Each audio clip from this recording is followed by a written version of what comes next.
حضرت زید بن ارقم کی عمر صرف 14 سال ہے. انہوں نے اللہ کے نبی کو آ کر ایک بات بتائی کہ یا رسول اللہ، عبداللہ بن ابی یہ کہہ رہا تھا.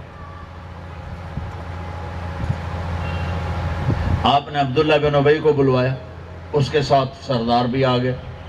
کہ تو نے یہ کہا کہ نہیں میں نے تو نہیں کہا.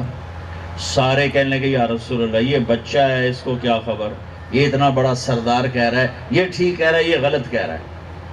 زید بن ارقم فرماتے ہیں میں گھر میں جا کے گھسا اور روتے روتے برا حال ہو گیا کہ یا اللہ تو جانتا میں سچا ہوں اور میں نے جھوٹ نہیں بولا، لیکن ان بڑے بڑے لوگوں نے مجھے جھٹلا دیا، میں اپنا سچ بھی پیش نہیں کر سکا.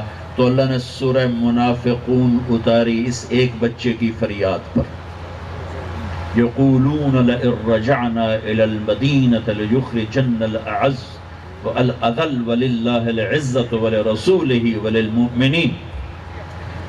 ایک 14 سال کے بچے پر اللہ نے قرآن اتارا اور پوری سورت اترا. اس کا خاص طور پر یہ ٹکڑا اترا کہ یہ ہاں اس نے کہا ہے، زید بن ارقم کی بات سچی ہے. 14 برس کے بچے کو کتنے مقام تک پہنچایا میرے نبی کی تربیت نے کہ ان کے لیے قرآن اترا. اچھا ہم تو بچے لے رہے ہیں، لیکن میرے نبی کے اسٹوڈنٹ تو بوڑھے بھی تھے. بوڑھوں کو کہاں تک پہنچایا، بچوں کو، عورتوں کو کہاں تک پہنچایا. ایک آیت اتری لا یستوی القاعدون من المؤمنین والمجاہدون فی سبیل اللہ. گھروں میں بیٹھے ہوئے اور اللہ کے راستے میں پھرنے والے مجاہد برابر نہیں ہو سکتے. اس میں ایک نابینا صحابی بیٹھے ہیں عبداللہ بن ام مکتوم، ایجڈ نابینا.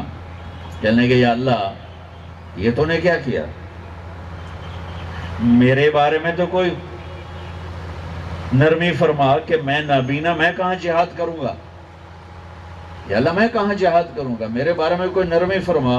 تو جبریل اسی مجلس میں ختم ہونے سے پہلے دوبارہ آ گئے. یا رسول اللہ، اللہ تعالیٰ کہہ رہے ہیں یہ واحد جگہ ہے قرآن کی کہ ایک لفظ جبریل لے کر آئے، ایک لفظ، صرف ایک لفظ.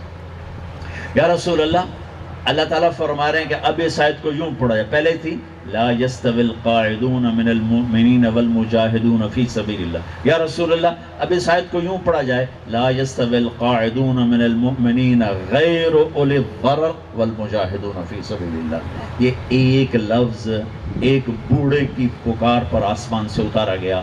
یہ میرے نبی کی تربیت ہے، یہ میرے نبی کا سکھانے کا انداز ہے کہ وہ وہاں تک پہنچے کہ قرآن کا ایک لفظ آیا کہ ہاں اب ہم اس میں ترمیم کرتے ہیں کہ جو معذور ایمان والے ہیں وہ الگ کر دیں، صحت مند ایمان والے گھروں میں بیٹھے ہوئے اور اللہ کے راستے میں پھرنے والے برابر نہیں ہو سکتے.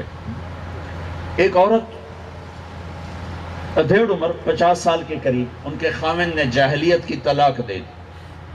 وہ آگے اللہ کے نبی کے پاس، یا رسول اللہ میرے خاوند نے مجھے طلاق دے دی، کیا حکم ہے؟ آپ نے کہا طلاق ہو گئی. وہ کہنے لگے یا رسول اللہ آپ کو نظر ثانی فرمائیں، اس عمر میں میری تو شادی بھی نہیں ہو سکتی، میری جوانی ڈھل گئی ہے، میرے ماں باپ مر گئے ہیں، میں کہاں زندگی گزاروں گا. ہم نے کہا طلاق تو ہو گئی، چونکہ ابھی تک کوئی حکم نہیں آیا تھا اور اس کو کہتے تھے طلاق زہار. اور نے کہا یا رسول اللہ مہربانی فرمائیں. جب اس نے بار بار کہا تو آپ چپ ہو گئے. جب اس نے دیکھا آپ بول نہیں رہے تو کہنے لگے اچھا آپ نہیں سنتے، میں آپ کے رب کو سناتی ہوں. اس نے بیٹھے بیٹھے اللہ یوں ہاتھ اٹھائے، اے اللہ میرے چھوٹے چھوٹے بچے ہیں، میں ان کو روٹی کہاں سے کھلاؤں، ان کی پرورش کہاں سے کروں. ان ضممتم الی فجاعوا، اللہ میں ان کو روٹی نہیں کھلا سکتی. اپنے نبی کی زبان پر میرے حق میں فیصلہ اتار. یہ نہیں کہا اپنی شریعت اتار، کہا میرے حق میں فیصلہ اتار، میرے حق میں. تو ایک دم ہمارے نبی پہ وحی آئی. تو حضرت عائشہ نے کہا خولا چپ کر، وحی آ گئی.